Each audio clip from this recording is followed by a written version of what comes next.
Iran कभी जंग की तरफ जाना ही नहीं चाहता था। ईरान जो है वो लेबनान को बीच में शामिल करना चाहता है। नेतन्याहू को अंदरूनी बहुत मसाइल हैं। इस जंग में जाने की भी यही वजह थी। हमने तमाम स्टेक होल्डर्स को ऑन बोर्ड लिया। अमेरिका से भी आप सालसी कर रहे थे, ईरान के साथ भी सालसी कर रहे थे। पाकिस्तान ने ऐसी सूरत हाल है कि जो नहीं हो सकता था उसको हाँ में बदल दिया। अब इसे देरपा अमन में कैसे बदला जा सकता है? अमरीकी वज़ीर दिफा का ये कहना है कि ईरान ने भीख मांगी तो रहम किया। इस तज़हीक अमेज लहजे के बाद तेहरान और वाशिंगटन के दरमियान किसी पायदार अमन की राह आप बनती देख रही हैं? देखिए, अमन जो है वो दोनों जानिबान के लिए बहुत ज़रूरी है। और ट्रंप साहब के बारे में कहा जा रहा था कि वो अपनी जो है एक ऑफ रैंप ढूंढ रहे थे, क्योंकि वो इसमें बुरी तरह फंस गए। उनको नेतन्याहू ने जो गलत जो है वो एक्सपेक्टेशन की सारी एक्टिविटी की थी, इसलिए वो इसमें शामिल हुए थे। लेकिन अब जो है जिस तरह की तबाहकारी का इनकी इक़्तिसाद पे भी असर हो रहा है, वो इससे बाहर निकलना चाह रहे हैं। और ऑब्वियसली ईरान कभी जंग की तरफ जाना ही नहीं चाहता था, तो ये जैसी भी गुफ्तगू करें उससे इतना अहम नहीं है। Action is more important. और ईरान जो है वो लेबनान को बीच में शामिल करना चाहता है, जबकि अमेरिका इसराइल की वजह से उसे शामिल नहीं करना चाहता। तो उस पे बेसिकली डिपेंड करता है कि ये पेशरफ्त होगी इस सारी एक्टिविटी की जो इस वक्त इस्लामाबाद में हो रही है। बिल्कुल सही। नायला साहिबा, इसराइली अपोजिशन का जंग बंदी को नेतन्याहू की नाकामी करार देना, इसराइल का लबनान में जंग बंदी के पहले ही दिन 10 मिनट में 100 हमले कर देना, क्या इसराइल के अंदरूनी सियासी हालात के बायस नेतन्याहू कोई ख़तरनाक कदम उठा सकते हैं? और क्योंकि उनको हटाए जाने का भी ख़तरा है। डोनाल्ड ट्रंप इसराइली सदर को कई बार जो है इस मामले पर तनकीद का निशाना बना चुके हैं कि वो माफ़ी का ऐलान कर दें वज़ीर आज़म के लिए इसराइली। बात आपकी बिल्कुल दुरुस्त है कि नेतन्याहू को अंदरूनी बहुत मसाइल हैं। बेसिकली इस जंग में जाने की भी यही वजह थी कि उसके किरदार के खिलाफ करप्शन केसेस इजराइल में हो रहे थे और उसको हटाने की जो है उसकी ऑपोजिशन की पूरी कोशिश थी। तो वो उससे डिस्ट्रैक्शन के लिए उन्होंने ये सारी तबाहकारी का मंसूबा बनाया। लेकिन इस वक्त जो है इजराइल के अंदर भी बहुत मसाइल हैं और जो उन्होंने तबाहकारी की है उसके भी उन पे असरात हैं, क्योंकि ईरान ने जितनी इनकी पिटाई की है, मेरा नहीं ख्याल 1973 के बाद किसी ने इनके साथ इतनी वो की हो। ऐसे ही है। सो उनके लिए भी बहुत मुश्किल सिचुएशन है, लेकिन जो खबासत है वो जाती नहीं। बिल्कुल नायला साहबा, ऐसे ही है। और दुनिया भर में अगर हम पाकिस्तान की बात करें तो पाकिस्तान की तारीफें हो रही हैं। साबिक इतालवी वज़ीर आज़म ने शहबाज शरीफ को नोबेल इनाम का हकदार कहा है। आपके ख्याल में पाकिस्तानी सिविल और अस्करी क़यादत ने पर्दे के पीछे ऐसी कौन सी साइलेंट डिप्लोमेसी की है जिसने ईरान और अमेरिका को बराह रास्त तसादुम से रोका? देखिए, सबसे बड़ी बात तो आपका किरदार होता है। इस्लाम भी जब फैला, हज़रत सल्लल्लाहु अलैहि वसल्लम के किरदार वो अल अमीन थे, अल सादिक थे। तो जब उन्होंने अल्लाह ताला का पैगाम लाया तो उन काफिरों ने भी मान लिया, क्योंकि उन्हें पता था कि ये सादिक और अमीन है, ये झूठ बात नहीं करेंगे। अल्हम्दुलिल्लाह पाकिस्तान में भी यही हमारी डिप्लोमेसी रही है। हमने कभी धोखेबाजी से काम नहीं किया, हमने हमेशा स्ट्रेट फॉरवर्ड तरीके से काम किया। और आपकी जो लीडरशिप है, चाहे आपके वो फील्ड मार्शल साहब हैं आसिम मुनीर, या आपके प्राइम मिनिस्टर हैं शहबाज शरीफ, या आपके फॉरेन मिनिस्टर हैं इसहाक डार साहब, या आपकी वजारत खारजा, पूरे ऑफिसर्स आपके, it's a very good team of officers. हमेशा से फॉरेन ऑफिस आपका एक्सीलेंस पे रहा है। तो आपने जो एक मीडिएटर का रोल किया है, आप देखिए बरअक्स हिंदुस्तान को देखें, क्यों नहीं उनको चुना गया? क्योंकि वो हमेशा दोगलापन करते हैं। एक तरफ जो है वो रूस से तेल खरीद रहे हैं, दूसरी तरफ जो है अमेरिका के साथ क्वाड में शामिल हैं, मतलब इधर उधर इधर उधर। तो फिर they are not reliable allies. एक तरफ वो इजराइल से जाके जफ्या मार रहे हैं, दूसरी तरफ वो अरबों के साथ जो है वो पैसे लेना चाह रहे हैं।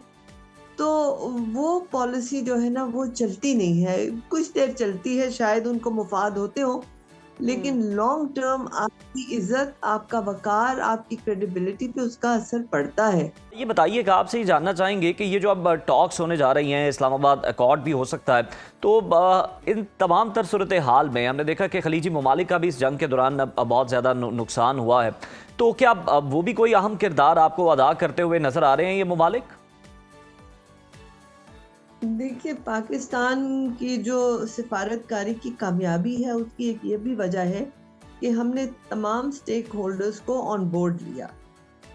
जब ओमान में हुई थी तो उस वक्त सिर्फ अमेरिका और इजराइल के दरमियान था, लेकिन आप देखें कि पहले आपने 4 ममालिक के फॉरेन मिनिस्टर्स की मीटिंग की यहाँ पे, जिसमें तुर्की, सऊदी अरेबिया और मिस्र के वजीर खारिजा शामिल थे।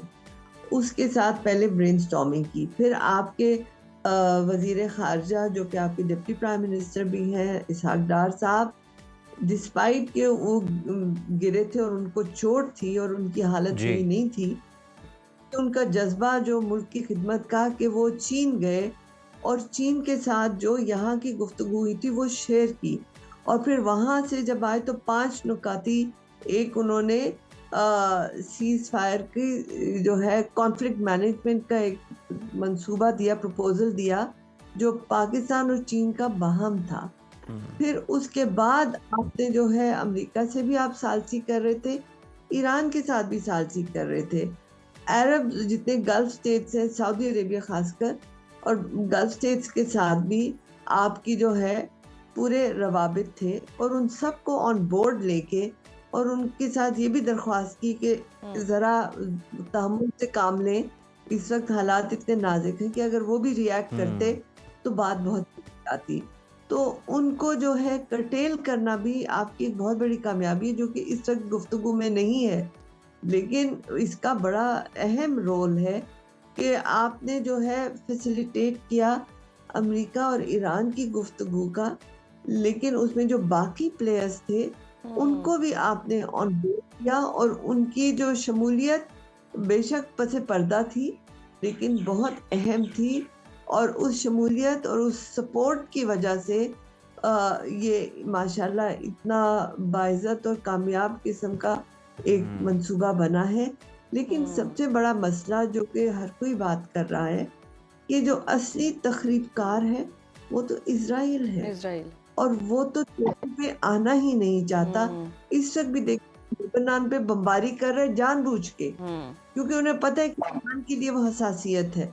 अगर ईरान हसास है और वो कह रहा है कि लेबनान को शामिल करना है किसी भी पीस प्लान में, तो अमेरिका तो नहीं मानेगा, और अमेरिका नहीं मानेगा, इजराइल नहीं मानेगा, तो ऑलरेडी जो है फसाद की जड़ तो वो डाल रहा है। सही। अब आपने इकट्ठा लाना ही बहुत बड़ा चैलेंज है। बिल्कुल ऐसे ही है, बहुत बड़ा चैलेंज भी है। नाइला साहिबा, आपकी जानिब ये सवाल रखती हूँ, जिस तरह से आपने भी अर्ज किया कि इसराइल जो है वो अभी फसाद की जड़ बना हुआ है, और शुरू से हमने देखा भी है कि इसराइल को कोई कंट्रोल नहीं कर सका, या अगर थोड़ा बहुत कंट्रोल दिखने में या सुनने में आता भी था तो वो यही था कि अमेरिका की जानिब से कंट्रोल किया जा रहा है इसराइल को। तो अब आपको लगता है कि अगर अमेरिका मुज़ाकरात की मेज़ पर बैठ जाता है, अमन मुआहिदा हो जाता है, तो इसराइल किसी मिस एडवेंचर से बाज रहेगा या इसी तरह कुछ ना कुछ अपने एजेंडे पर गामजन रहेगा? देखिए, इसराइल तो अपने एजेंडा पे गामजन है। उनको नाराजगी भी है कि ये अमेरिका क्यों इस बात पे रजामंद हो गया कि पीस टॉक्स की जाएं। आप अगर इजरायली मीडिया को देखें तो वो 3-4 बातों पे उन्हें बहुत तकलीफ है। सबसे बड़ी बात ये कि अमेरिका राजी क्यों हुआ गुफ्तगू के लिए। दूसरी बात ये कि न्यूक्लियर जो है वो उस तरह गुफ्तगू में नहीं आ रहा जैसे कि इजराइल थी। और तीसरा ये कि जो ईरान के बैलिस्टिक मिसाइल्स प्रोग्राम है उस पर भी कोई इतनी बात इस वक्त नहीं हो रही। और वो इतने बेचैन हैं कि किस तरह, मतलब सांप जो है वो तड़पता है ना जब कोई चीज उसने निगलनी हो, उस किस्म की उनकी वो हालत है। लेकिन अल्लाह का शुक्र है कि ईरान ने भी तहम्मुल का मुजाहरा किया। ये बिल्कुल नायला साहिबा, ईरान ने तहम्मुल का मुजाहरा किया। आपसे ये भी जानना चाहेंगे नेटो का मुस्तकबिल अब आप क्या देख रही हैं इस सूरत हाल के बाद, क्योंकि अमेरिका जो है वो सजा देना चाहता है नेटो को, और जो ममालिक हैं वहाँ पर अगर अमेरिकन फौजी तैनात हैं बड़ी तादाद में तो उनको वहाँ से निकालने की बात कर रहा है। तो क्या मुस्तकबिल होगा नेटो का? नेटो का मुस्तकबिल तो जी जब से सोवियत यूनियन की फॉल हुई थी उस वक्त से ही जो है डामाडोल था जी। फिर उनको थोड़ी जान फूकी गई जब उनकी फोर्सेस को आपने अफगानिस्तान में अमेरिका ने लाया, तो उनको कुछ मतलब एक रिससिटेशन हो गई उनकी। लेकिन नेटो का तो एजेंडा कब से जो है वो रिडंडेंट हो ही चुका था। अब जो है नाराजगी किस बात पे है कि नेटो के जो ज्यादातर ममालिक हैं वो यूरोपियंस हैं जी। तुर्की हाफ यूरोप है हाफ एशिया है। तो वो चाह रहे थे कि अमेरिका जो है वो उनके साथ भरपूर तरीके से सामने आए यूक्रेन की। बिल्कुल नेटो ने साथ नहीं दिया, नेटो ममालिक ने, यूरोपियन ममालिक ने, बल्कि वो ट्रम्प के नाकिद नजर आए और उनकी पॉलिसीज के सामने उन्होंने झुकने से इनकार कर दिया, साथ देने से इनकार कर दिया। इसलिए अमेरिका अब सजा के तौर पर ये कर रहा है